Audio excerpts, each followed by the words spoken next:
नमस्ते, जय हिंद, ये है द आवारा मुसाफिर शो क्लिप्स।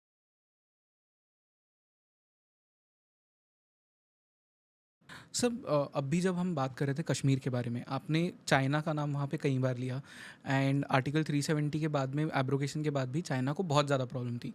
इनफैक्ट पाकिस्तान से ज़्यादा प्रॉब्लम चाइना को थी एंड वी ऑल नो कि आने वाले टाइम में भारत का जो सबसे बड़ा एडवर्सरी होगा, वो चाइना होगा। तो my question to you is कि इस वक्त इंडियन आर्मी, नेवी और एयरफोर्स को अगर हम PLA आर्मी, नेवी, एयरफोर्स से कंपेयर करें, वेयर डू वी स्टैंड?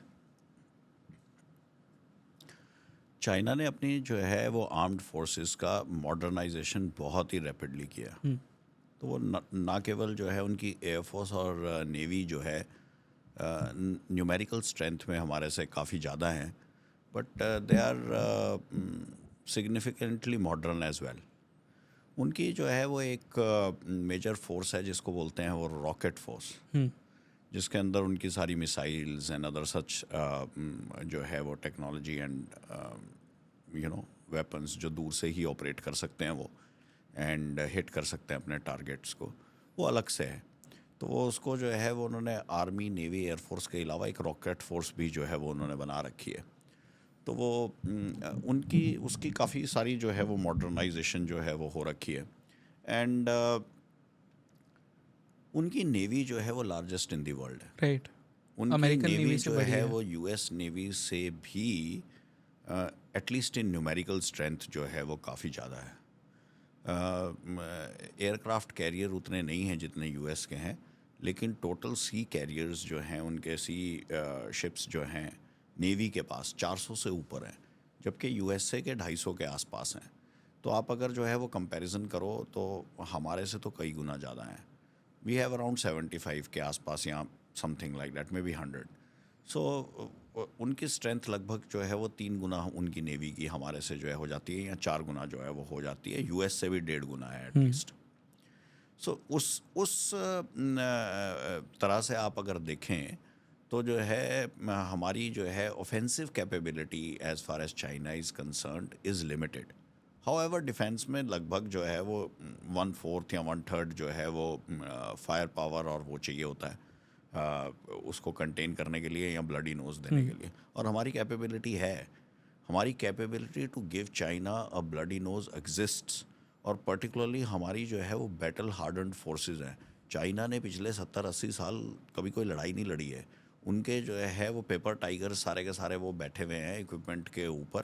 जब जो है वो हार्ड कोर बैटल लड़ने की बात आएगी, particularly army to army in the hills, in the Pir Panjal range, in the Himalayan ranges, वहाँ पे जो है उनकी mountain fighting capability, training and hardiness जो है हमारे को जो है वो बीट नहीं कर सकती। और डिफेंसिव रोल के अंदर किसी हालत में और कोई चांस नहीं है कि कभी 61 या 62 की जो बैटल्स हुई थी वो रिपीट हो जाए। It will be the other way round, they will get a bloody nose. तो राइट। इस करके जो है चाइना की यस मॉडर्नाइजेशन है, numerical strength as far as air force and navy exist, लेकिन when it comes to one battle between the army, and that too when we are in a defensive role, so we have the edge. या but sir, India Indo Pacific का जो reason है, ये बहुत ज़्यादा important होने वाला है and probably it would be the theatre जहाँ पे हमें देखने की बहुत ज़्यादा ज़रूरत है। और यूएस ये खुद एक्नॉलेज भी करता है। Now the problem here is कि Indian navy versus Chinese navy, PLA navy को अगर हम कंपेयर करें तो नंबर्स में तो बहुत ज़्यादा डिफरेंस है ही। बट अपार्ट फ्रॉम दैट, कुछ टाइम पहले एक जो INS ब्रह्मपुत्रा का इंसिडेंट हुआ था, जहाँ पे सीवियरली डैमेज हो गया था INS, ऐसा ही कुछ INS ऐरावत और INS तलवार के साथ भी हुआ।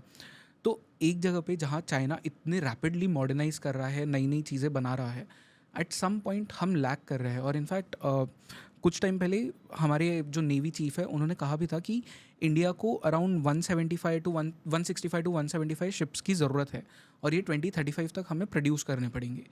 बट जो गवर्नमेंट का allocated budget for the navy is, it is shocking, which is 6,21,540 crores. अब इसमें आपको 165 to 175 शिप्स भी बनानी है, उसी के साथ में जो एग्जिस्टिंग फ्लीट्स है आपकी, उसे भी अपग्रेड करना है, आपके डॉक्स को भी अपग्रेड करना है, आपके कोस्ट गार्ड को भी अपग्रेड करना है।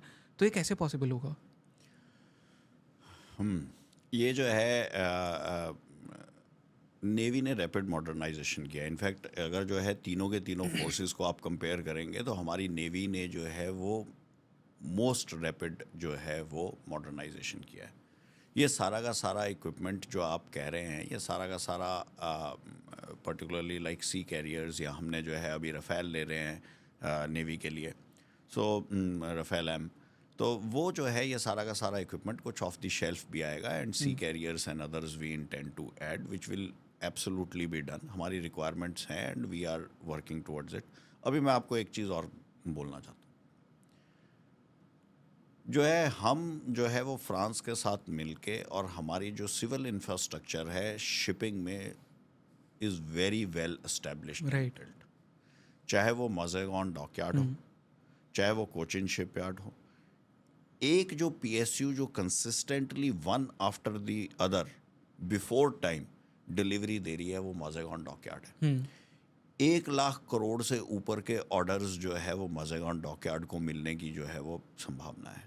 हम नॉट ओनली डैट, हमारी जो है वो कैपेबिलिटी है यूएस आर्मी के शिप्स को भी रिफ्यूल करने के लिए, उनको जो है वो रिपेयर करने के लिए, उसके लिए जो है वो यूएस इज़ विलिंग टू पे अस रॉयल्टी ऑल्सो। हमने जो है वो फ्रांस के साथ जो है वो कोलैबोरेशंस की हैं। हम जो है डीजल सबमरीन्स जो है वो लेके आ रहे हैं। These diesel submarines have the capability to stay under. हम क्यों न्यूक्लियर सबमरीन की ज़रूरत पड़ती है? क्योंकि they can stay with stealth under the water for a very long time, क्योंकि उनको एनर्जी रिक्वायरमेंट उधर से ही पूरी होती रहती है, और उनको जो है ऊपर नहीं आना पड़ता शोर में डीजल भरने के लिए। ये special kind of diesel submarines हैं जो कि 15 से 20 दिन बिना जो है वो रिफ्यूल करे जो है वो, क्योंकि इनकी कंजम्पशन डीजल की बहुत कम है, और ये हम टेक्नोलॉजी जो है वो फ्रांस के साथ कोऑर्डिनेट करके जो है वो हम ले रहे हैं। तो हमारी जो है वो नेवी जो है बहुत कुछ जो है वो टेबल पे उनके जो है वो आ रहा है, from friendly foreign countries also and from the civil infrastructure also. तो we don't need to worry that much about the navy. और हमारी जो है वो नेवी के अंदर जो है वो गवर्नमेंट की ही सिर्फ फंडिंग नहीं, प्राइवेट पब्लिक पार्टनरशिप के अंदर, और जो है likes of Mazagon dockyard and others जो है हमारे वेल एस्टेब्लिश्ड पोर्ट्स हैं, शिपयार्ड्स हैं, हमारा बहुत सारा कॉमर्स होता है, और इतने सालों से जो है वो हम कर रहे हैं। मैरीटाइम डोमेन के अंदर हमारा जो है वो बिल्ट इन इंफ्रास्ट्रक्चर है, लार्ज हमारी जो है वो कोस्ट लाइन है, और हम जो है उसको डिफेंड करने के लिए कैपेबल हैं। Yes, we have some requirements, we need to work on a mission mode, जैसे मैंने आपको जो है वो बोला था। I am sure we will do it. Right. But sir, navy के लिए जो सबसे बड़ी या सबसे प्रोमिनेंट रिक्वायरमेंट होगी वो एयरक्राफ्ट कैरियर्स होगी या सबमरीन्स होगी? सब कुछ ही इंटीग्रेटेड है। ये जो है वो एक्सक्लूसिव तो नहीं है कि जो है ये चाहिए या वो चाहिए, सब कुछ ही चाहिए। राइट। सो जो है सबमरीन्स की अपनी रिक्वायरमेंट होती है, second strike capability, as far as जो है हमारे ऊपर कोई जो है वो न्यूक्लियर अटैक होता है वो तो सोलली डिपेंडेंट सबमरीन्स के ऊपर ही होता है। सो जो है nuclear submarines and normal diesel submarines also, उसके अलावा जो है वो रीच के लिए aircraft carriers are very important, क्योंकि एयरक्राफ्ट कैरियर्स कैन कैरी और aeroplanes to the deep seas, और फिर जो है एरोप्लेन्स वहाँ पे जो है वो ऑपरेट कर सकते हैं। सो आपकी जो है वो रेंज बढ़ जाती है, आपकी जो है वो रीच बढ़ जाती है। So these things are very important. तो जो है, और यही नहीं, मैं तो जो है कहूँगा इसके अलावा जो है हमारी एम्फीबियस कैपेबिलिटी होना और एंटी एम्फीबियस कैपेबिलिटी होना बहुत ज़्यादा ज़रूरी है।